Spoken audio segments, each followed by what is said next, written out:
everybody. Today we are learning Indian Physiography, which is your second geography chapter. So let's learn what is physiography. Physiography andre physical geography. So we learn about all the physical features of a particular place. So India, what are the main physical features in India? Let's learn about that. So we have five important physical features in India. So we know India is a vast country. It's a huge country. It can't just have one flat land. It can't just have mountains. It can't just have a desert. It has so many features. It has so many various topologies. So let's list it out. We have our northern mountains. We have the northern Great Plains. We have the Peninsula Plateau, we have the coastal plains, and we have the islands. So, full detail we will learn in your chapter. So, another thing is, we also learn about how these physical features influence our country. So, physical features are not just, there and they don't do anything. They influence our country a lot, So how do they influence us? They influence our river system. So yaya rivers originate agutte and flow agutte. All that depends on how our country is positioned, correct? So we learn about how it influences our climate, how it influences our natural vegetation. Yaya forests irutte. Yaya type of forests ide India li. We learn about the land use. So, depending on what sort of land we have in our country, where can we grow, what can we grow, all that we will learn. And we will learn about the distribution of population. So, obviously, India nalli yella jana one kade illa alva. So, depending on most of the people live near the rivers because water is a source for living. So we learn about where and how the population is distributed depending on the physical features of India. So we'll know this is the Himalayas, the western Himalaya, eastern Himalayas, and the northern mountains. Here we have the northern plains, green color idala. Idu kuda swalpa. And this yellow color which you can see is the Peninsular Plateau. And the purple color is the western coastal plains. And this dark green is the eastern coastal plains. And here we have the islands. So, let's learn about your first physical feature, which is the northern mountains. So before learning this, let's go on the millions of years ago and learn how exactly these mountains were formed. So did you know that before the current 7 continents that we have, we had one big landmass called Pangaea. Okay, so what happened over the course of millions of years ago? There were volcanic eruptions, there was weathering, there was erosion, there was all sorts of geological activity which broke this one big landmass into parts. Okay, so the Earth's crust it broke into different parts called plates. Now we call these tectonic plates. So we had 2 specific plates. One was the Indo-Australian plate and the other one was the Eurasian plate. So here, you know where Europe is located? If you don't, look it up. Okay. So the Eurasian plate and the Indo-Australian plate. Now, what happened when they started moving close to each other? So when they move, 2 tectonic plates move close to each other, they either fold or if they move away from each other, they create faults. Faults andre, they are cuts in the land. They are deep cuts. Folds andre, they rise up like this. So what happened when these 2 plates collided? They created fold mountains. So these Himalayas were created like that. So they are called young fold mountains because this particular activity that I just told, where the tectonic plates moved close to each other, they brushed against each other. This happened about 50 million years ago, and that was when the Himalayas were formed. So, coming to the northern mountains, our Himalayas are roughly divided into three parts: the greater Himalayas, the lesser, and the outer Himalayas, as you can see here. And they're also known as Himadri, Himachal, and Shivalik. You'll have to read the diagram. So the red color continuous is the Himadri. The shorter, the blue lines which is running parallel to it is the Himachal, and the shorter green lines here are the Shivalik mountains. So some of the important things that you need to know about Himalayas are that they are the highest mountain ranges in the world. It is the highest mountain range in the world. There are many other mountain ranges like the Andes, the Rockies, but our Himalayas stand at number 1. And they are a continuous range of mountains, as you can see, running along our northern borders, correct, in the north. And they act as our natural frontiers. Last chapter odidala. Frontiers meaning borders. Then these mountains have some of the tallest peaks in the world, the deepest valleys, gorges, glaciers, and mountain passes. So what are these? Peaks peaks are the mountain tops, and valleys are the area between two mountains, usually with a river passing, and that's where most of the people live, because there is water and it's flat land. So valleys and gorges. What are gorges? Gorges happen when gorges are clefts, clefts in the land. When a river keeps flowing through millions of years, so what it does, it erodes the rock. It erodes the rock and it creates gorges. So they are a type of a physical feature, okay? And then mountain passes. Mountain passes are, mountains are difficult to cross, so we some places there are natural pathways where you can travel easily through the mountains. So they are called mountain passes. It's a navigable route. Okay. And then we also have glaciers. What are glaciers? It's a slowly moving river of ice. You don't really get to know that it's moving. What underneath the surface, slow move like 1 centimeter, 2 centimeters antara. But glaciers are slowly moving rivers of ice.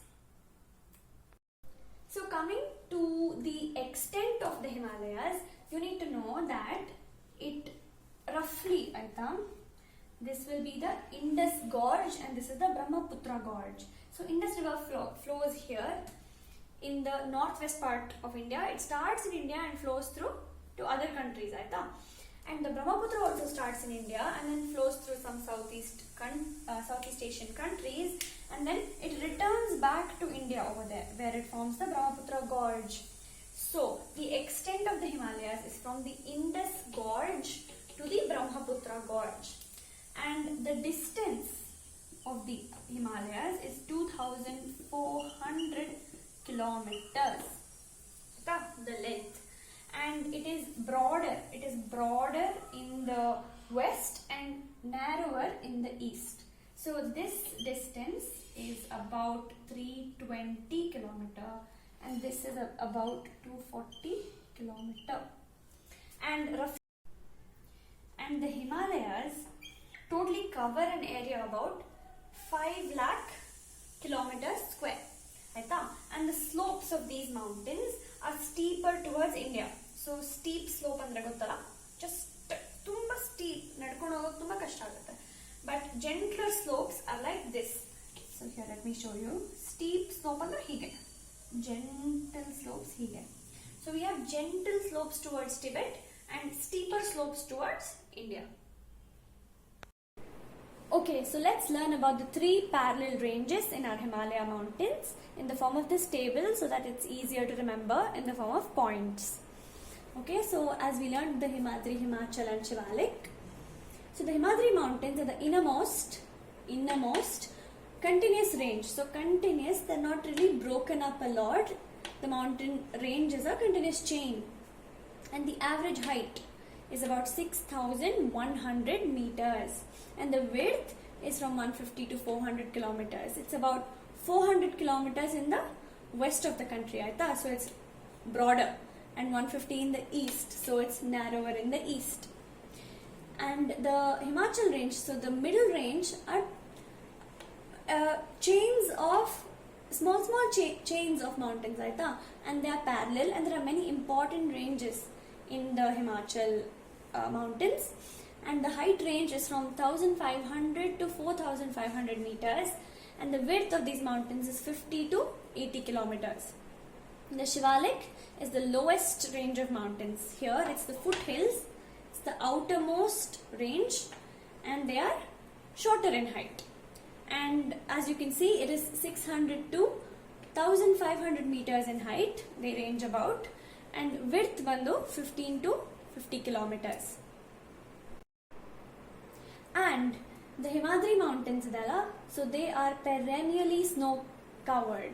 Perennially as in all through the year it's covered in snow. And because it's covered in snow, there's a lot of glaciers, okay? Glaciers, what we learned, recall it. So it's a slowly moving river of ice. So there are many glaciers, and there are many mountain passes, and there are very, very important peaks. So let's learn about them. So what are the glaciers? Some of the important glaciers are Gangotri Glacier and Yamunotri. So Gangotri is where Ganga arises, and Yamunotri is where Yamuna arises. And some of the important mountain passes are Burzil, Lozila and Shipkila. And the important peaks, the highest peaks are present in Himadri. So which is the world's tallest mountain? So Mount Everest, which is at the height of 8,848 meters above sea level, is present in this Himadri range. Aita? And some of the other important mountains are Kanchenjunga, Makalu, Dhaulagiri, Manaslu, Nanda Devi and others. So there are some mountains that lay towards the northwest of Himadri Kudaita, northwest, called the Trans-Himalayan Mountains.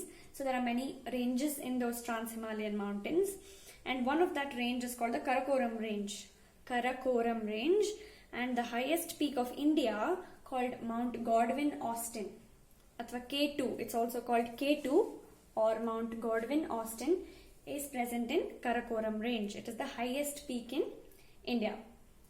Now about the Himachal, so as we learnt, it's comprised of many small ranges, but very, very important ranges. Let's learn what they are.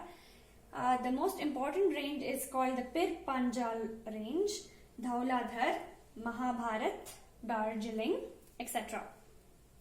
And there are many important valleys also, so like the Kullu Valley, Kashmir Valley, Kangra Valley, and the important hill stations are Shimla, Mussoorie, Nainital and Darjeeling. So Shivalik mountains, they extend from Jammu to Arunachal Pradesh. So dunes are flat bottomed valleys. So these valleys are between the Himachal mountains and the Shivalik mountains. Aita? So one of the important dune is Dehradun. We've heard of that place. Dehradun is between Himachal and Shivalik mountains. Now let's learn about how important Himalayas are for our country. So we have Himalayas here, roughly drawn. Now they act as our natural frontiers, right? So it's a border for our country with countries like China, Afghanistan, Pakistan, like we learnt. So foreign invasion idala, so they can't invade our country easily, and our mountains are very, very difficult to pass through, right? So it acts as a barrier. So from a security standpoint, it's a very important physical feature for us, and it blocks the really cold winds blowing from Siberia. The Siberian cold winds, they block it from entering our Indian subcontinent, so that if Himalayas irlilla, then these winds would have blown and made our country very dry and very cold. But that doesn't happen because the mountains block these winds. So what else do they do? When they block things from that side, Alva, they block things from this side also. They don't let some things go from here to there. So what are those? Those are the monsoon winds. So the monsoon winds, the really humid clouds that pass from the oceans, so they get blocked by the Himalayan mountains. So when they hit the mountains, they cause heavy rainfall to India. So that's another very important feature of the Himalayas.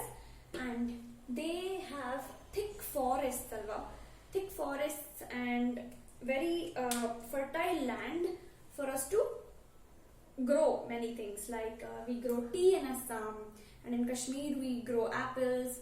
So in terms of agriculture also, it's very important. These mountains are also a storehouse of many minerals, okay, and many rivers originate from the Himalayas, okay. And these rivers, especially like the Ganga and the Yamuna and many of its tributaries, they are the lifeline for our country. Don't you agree? So the people in India living off of these rivers, so it's very important.